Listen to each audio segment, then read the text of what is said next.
ఎవరైనా సచ్చిన తర్వాత ఒక్కసారి నరకానికి పోతారు కావచ్చు. కానీ మీరు ఒకవేళ ప్రతిరోజు 2 సార్లు నరకాన్ని చూడాలి అని అనుకుంటే కేపీహెచ్పీ నుంచెళ్ళి మాదాపూర్‌కి వయా కైత్లాపూర్ రోడ్ రావాలి. ఈ కైత్లాపూర్ రోడ్ ఏదైతుందో ఇదే పెద్ద నరకం, డైరెక్ట్ నరకానికి దారి అని అంటుంటారు చాలామంది. పెద్ద పెద్ద గుంతలు, రోడ్డు కంజెస్టెడ్ అంటే డ్రైనేజ్ లీక్ అయితుంటది. అక్కడ ఒక ట్రాఫిక్ పోలీస్ ఎవ్వరు ఉండరు.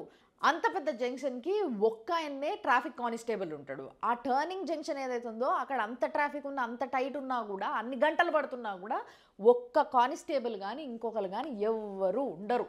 అప్పుడప్పుడు ఫోటోలు కొట్టేటందుకు మాత్రం అక్కడ పోలీసోళ్ళు కనిపిస్తుంటారు. టకా టకా ఫోటోలు కొడతా ఉంటారు, చలాన్లు వేస్తా ఉంటారు. ఇదే నరకం మీదకెళ్ళి ప్రతిరోజు తేజిత తుంపల అని మన వైస్ టీవీ ఫాలోవర్ ఆవిడ పోతా ఉంటదంట. అయితే ఈమె గురించి ఎందుకు చెప్తున్నా నేను, అక్కడ నుంచి చాలా మంది పోతుంటారు కదా అంటే, యాక్చువల్గా ఈమె ఏం చేసింది అంటే ట్రాఫిక్ పోలీస్ కమిషనర్కే డైరెక్ట్గా ఈమెయిల్ పెట్టింది. నేను రోజు కేపీహెచ్పీ నుంచి వెళ్ళి బంజారా హిల్స్ ఆఫీస్కి పోతుంటా via Kaithlapur road.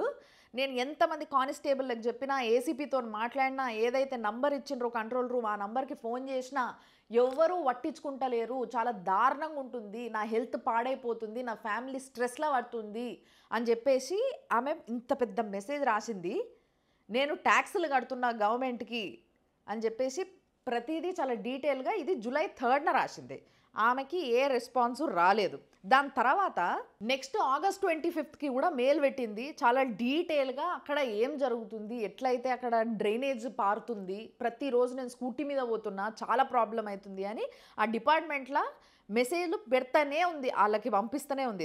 July August అయిపోయిన తర్వాత సెప్టెంబర్ 18న కూడా ఈమె మళ్ళా డైరెక్ట్ జిహెచ్ఎంసీ కమిషనర్కే మెయిల్ పెట్టింది అన్నట్టు.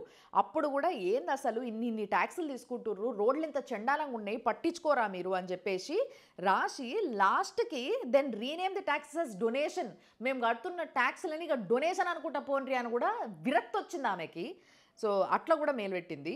దాని తర్వాత రీసెంట్గా నవంబర్ 14కి కూడా మళ్ళా ఒక మెయిల్ పంపించింది ఆమె ట్రాఫిక్ కంట్రోల్ సైబరాబాద్ డిపార్ట్మెంట్కి.